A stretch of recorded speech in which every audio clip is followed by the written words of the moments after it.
हमारे जम्मू कश्मीर के माननीय उपराज्यपाल श्री मनोज जी सिन्हा, जम्मू कश्मीर के माननीय मुख्यमंत्री जनाब उमर अब्दुल्ला साहब, मिनिस्टर जल शक्ति जनाब Javed Ahmed Rana, Shri Satish Sharma, minister government of Jammu Kashmir Shri Jugal Kishore ji Sharma, member of parliament Jammu Kashmir general Anil Chauhan, chief of defence staff, lieutenant general MV Suchindra Kumar, GOC-in-C northern command, Shri Atal Dulloo, chief secretary Jammu Kashmir, यहां मौजूद अन्य हमारे सारे जनप्रतिनिधिगण, अधिकारी वर्ग, हमारे सभी सम्मानित वेटरन्स, वीर नारियां और मेरे मीडिया के मित्रों, वेटरन डे के अवसर पर आज अखनूर में आप सबके बीच आना मैं मानता हूं कि हमारे लिए बहुत ही एक प्रसन्नता का विषय है। मैं यहां उपस्थित और पूरे देश के सारे वेटरन्स और उनके परिवारजनों को मकर संक्रांति और नव वर्ष की हार्दिक शुभकामनाएं देता हूं। ऐसा माना जाता है कि मकर संक्रांति का दिन अपने परिवार वालों के साथ मनाया जाना चाहिए। तो आज मैं अपनी लार्जर फैमिली यानी हमारे वेटरन्स के साथ संक्रांति का पर्व मनाने आप सबके बीच यहां आया हूं। साथियों, नाम इसके भले ही अलग अलग हों, लेकिन आज के दिन का उल्लास पूरे देश में एक जैसा ही रहता है। इसलिए इस मंच से मैं आज के दिन का उत्सव मनाने वाले हर एक भारतीय को अपनी तरफ से ढेर सारी हार्दिक शुभकामनाएं देता हूं। और यह अच्छी बात है कि इस बार का वेटरन्स डे समारोह हम सब अखनूर कश्मीर में मना रहे हैं। यह निश्चित रूप से हमारे लिए बहुत बड़ा क्षण है, क्योंकि आप देखिए 3 वर्षों से जाने अनजाने में या फिर चाहे अनचाहे सरकारों ने कश्मीर को अलग तरीके से ट्रीट किया है। इसका परिणाम यह हुआ है कि हमारे कश्मीरी भाई बहन कभी भी उस तरह का जुड़ाव महसूस नहीं कर पाए। मैं इतिहास के उन पन्नों को नहीं पलटना चाहता हूं, मैं बस यही कहना चाहता हूं कि वो पुराने दिन अब चले गए। अब हमारी सरकार की सबसे बड़ी प्राथमिकता है कि हमें कश्मीर और देश के बाकी हिस्सों में जो भी थोड़ी बहुत दिलों की दूरियां रही होंगी उसको मिटा देना है। और मैं उमर अब्दुल्ला साहब जो यहाँ के मुख्यमंत्री हैं, मैं उनको बधाई देना चाहता हूं। इस दिशा में उनके द्वारा कदम उठाए जा रहे हैं। सरकार में आने के बाद हम अपने प्रयासों को जमीनी धरातल पर लेकर आए हैं। इस हमारे लिए कश्मीर क्या है यह ज्यादा बतलाने की जरूरत नहीं है। अखनूर में वेटरन डे का मनाया जाना इस बात को साबित करता है कि हमारे दिल में जो स्थान दिल्ली का है वही स्थान अखनूर का है, वही स्थान यह कश्मीर का है। हिमालय की तलहटी में स्थित यह क्षेत्र अपने आप में बहुत ही सुंदर जगह तो है ही, इसके साथ साथ इस स्थान का एक ऐतिहासिक महत्व भी है। कहा जाता है कि यहाँ की गुफाओं में पांडव अपने वनवास के दौरान रुके थे। जो जिस म्यूजियम का आज मैंने लोकार्पण किया है उस म्यूजियम में इसे दर्शाया गया है। भगवान परशुराम का भी इस धरती से नाता रहा है। लेकिन साथियों, पर्यावरण की सुंदरता को समेटे हुए यह स्थान क्लाइमेट की दृष्टि से भी कहीं ज्यादा दुर्गम भी है। भारत के अलग अलग क्षेत्र से लोग इस स्थान पर आते हैं, यहाँ की प्रकृति का वह आनंद उठाते हैं। लेकिन एक बात यह ध्यान देने वाली है कि जो भी व्यक्ति इस स्थान पर आता है वह इसका अनुभव कर पाता है कि यहाँ पर रहना कहीं ज्यादा चुनौती भरा काम है। लोग तो कुछ दिनों के लिए आते हैं, घूमकर चले जाते हैं, लेकिन आप सब ऐसी जलवायु में भी, ऐसे माहौल में भी तमाम चुनौतियों के बावजूद एकदम मजबूत मुस्तैद होकर हमारी सीमाओं की सुरक्षा करते हैं। मैं समझता हूं ये अपने आप में बहुत बड़ी बात है। यहां पर हमारे सारे वेटरन्स मौजूद हैं। बहुत बड़ी संख्या में हमारे सेना के जवान भारत की सीमाओं की रक्षा करने के लिए और आतंकवाद को शिकस्त देने के लिए अपना बलिदान भी देते हैं। मैं कभी यदि विचार करता हूं कि क्या कारण है, कौन सी वह भावना है कि हमारे सेना के जवानों को देश की सीमाओं की सुरक्षा के लिए अथवा इस आतंकवाद से मुक्ति दिलाने के लिए अपना सर्वस्व न्यौछावर करने की प्रेरणा देती है, तो स्वाभाविक रूप से मैं इस नतीजे पर पहुंचता हूं। मान, सम्मान, स्वाभिमान हर मनुष्य के हृदय की यह बलवती भावना होती है। व्यक्तिगत सम्मान, मान यह होता है, स्वाभिमान होता है। परिवार का और समाज का जिसमें हम पैदा हुए हैं उसका भी मान, सम्मान, स्वाभिमान होता है। जिस देश के हम नागरिक हैं उसका भी एक मान, सम्मान, स्वाभिमान होता है। मान, सम्मान, स्वाभिमान को लेकर ही शायद यह भावना लोगों के अंदर पैदा होती होगी। हम अपना प्राण न्यौछावर कर देंगे लेकिन अपने देश की सीमाओं की सुरक्षा करके ही रहेंगे, यह संकल्प उनके मन के अंदर पैदा होता है। जिस समय हमको आजादी हासिल नहीं हुई थी उस समय चंद्रशेखर आजाद, सरदार भगत सिंह, अशफाकुल्ला जैसे जवानों ने हंसते हंसते भारत माता की पैरों में पड़ी बेड़ियों को काटने के लिए अपना सर्वस्व बलिदान कर दिया। कौन सी वह प्रेरणा थी जिसने उन्हें अपना सर्वस्व बलिदान करने की भावना उनके अंदर यह पैदा की? वह प्रेरणा थी मान, सम्मान और स्वाभिमान की, देश के मान, सम्मान और स्वाभिमान की भावना, जिसके लिए उन्होंने अपना सर्वस्व न्यौछावर किया। चंद्रशेखर आजाद इसी इलाहाबाद के कंपनी गार्डन में अपनी रिवाल्वर की गोलियों से अपने अंग्रेज दुश्मनों को भूनते भूनते जब रिवाल्वर की अंतिम गोली शेष बची तो उन्हें इस बात की चिंता सताने लगी कि कहीं विदेशियों के रिवाल्वर की विदेशी गोली हमारे जिस्म में प्रवेश कर हमारे जिस्म को नापाक न कर दे। इसलिए उन्होंने अपने रिवाल्वर की अंतिम गोली अपने ही सीने में दाग लेने का काम किया था। तब जाकर यह भारत आजाद हुआ है। कौन भूल सकता है उस अशफाकुल्ला खां को? 21 साल की जवानी थी। मां कहती थी बेटा शादी कर ले, लेकिन अशफाकुल्ला के दिल में तो आजादी हासिल करने की दीवानगी थी। बार बार वह मां के आग्रह को टाल देता था।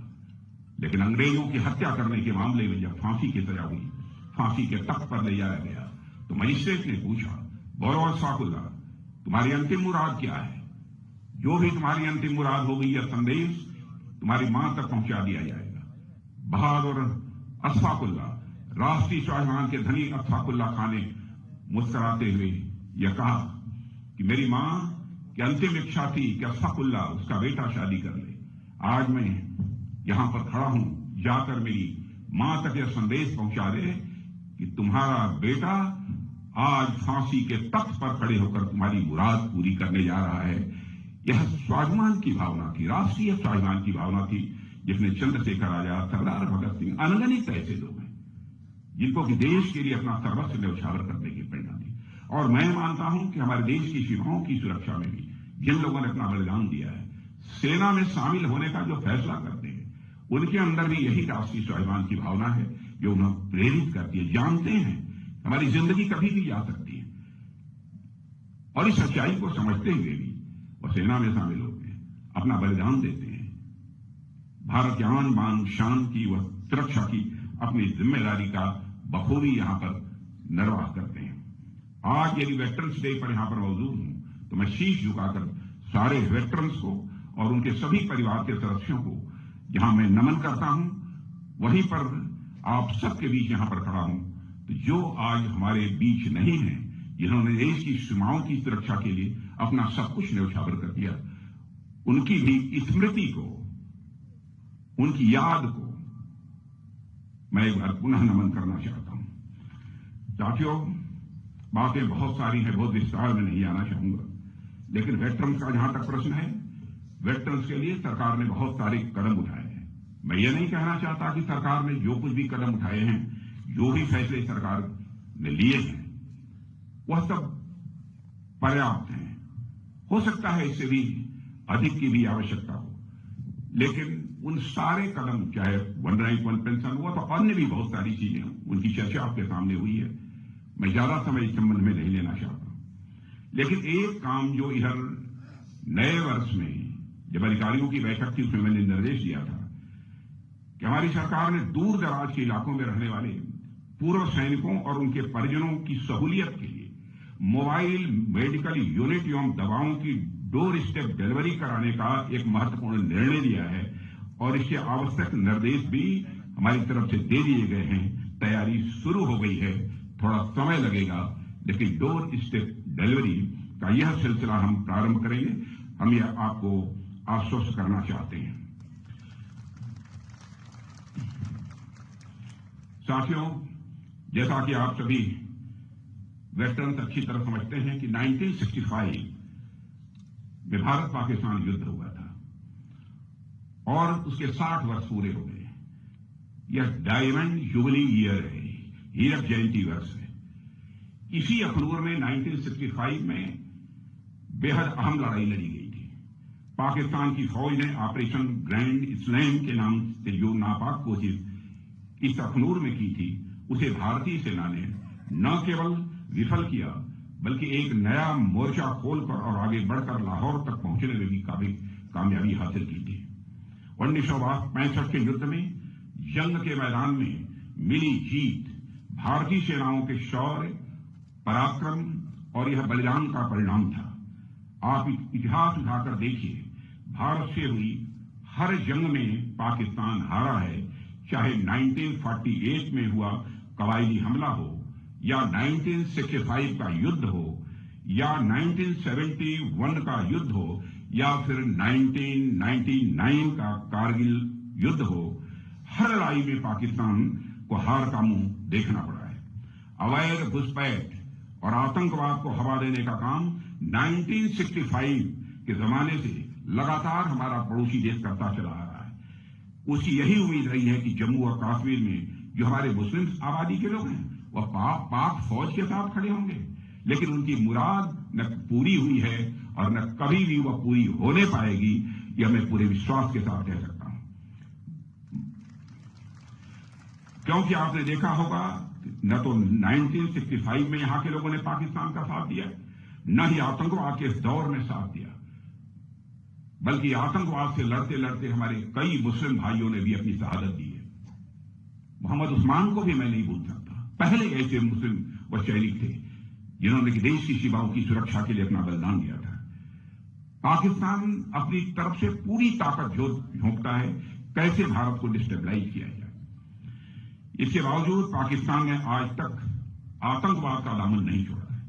आज भी 80% से अधिक आतंकवादी पाकिस्तान से ही भारत में आते हैं। सीमा पार से जारी आतंकवाद 1965 में ही समाप्त हो गया होता यदि तत्कालीन सरकार ने जंग के मैदान में मिली कई स्ट्रेटेजिक एडवांटेज को बातचीत की मेज पर स्ट्रेटेजिक एडवांटेज में न बदल दिया होता। स्ट्रेटेजिक एडवांटेज हमको मिली थी, लेकिन बातचीत की मेज पर स्ट्रेटेजिक एडवांटेज में हम नहीं बदल पाए।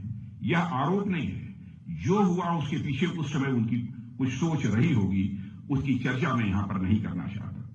साथियों, 1965 के युद्ध में भारतीय सेनाओं ने हाजी पीर पर तिरंगा लहराने में सफलता हासिल की, मगर उसे बातचीत की मेज पर छोड़ दिया गया।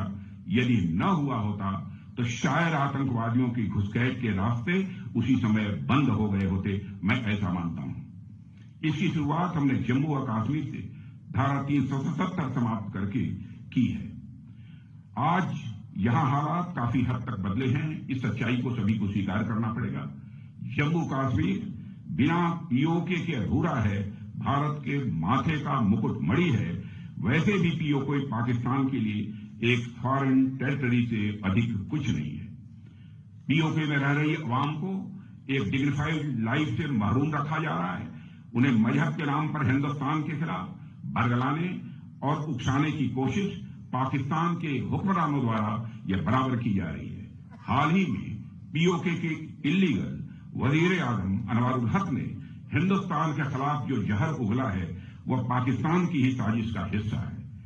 पीओके के वजीर आजम अनवारुल हक जो आज कह रहे हैं वही भारत विरोधी एजेंडा पाकिस्तान के हुक्मरानों ने जनरल जियाउल हक के जमाने से चलाया हुआ है।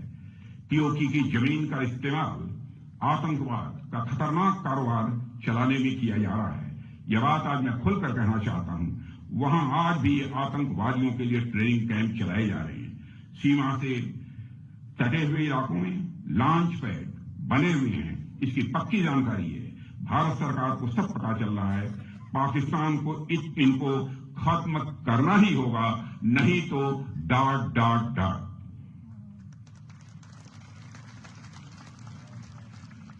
साथियों, आज के अवसर पर बहुत सारी बातें थी जो मैं आप सबके सामने रखना चाहता था, लेकिन हमारे पूर्व वक्ताओं ने भी विस्तार पूर्वक बहुत सारी चर्चा आपके सामने कर दी है, इसलिए उस विस्तार में मैं बहुत अधिक नहीं जाना चाहता हूं। अपनी बात को और आगे न बढ़ाते हुए यहीं पर एक बार पुनः आप सब वेटरन्स जो यहां पर मौजूद हैं, हमारी जो वीर नारियां यहां पर मौजूद हैं, और सारे भारत के जो हमारे वेटरन्स और वही वेटरन्स जो दुनिया के दूसरे देशों में भी रहते हैं, वहां भी कामकाज कर रहे हैं, उनको और उनके परिवार के प्रति हृदय से सम्मान की अभिव्यक्त करते हुए और मकर संक्रांति 9 वर्ष की पुनः हार्दिक शुभकामनाएं देते हुए अपना निवेदन यहीं समाप्त करता हूं।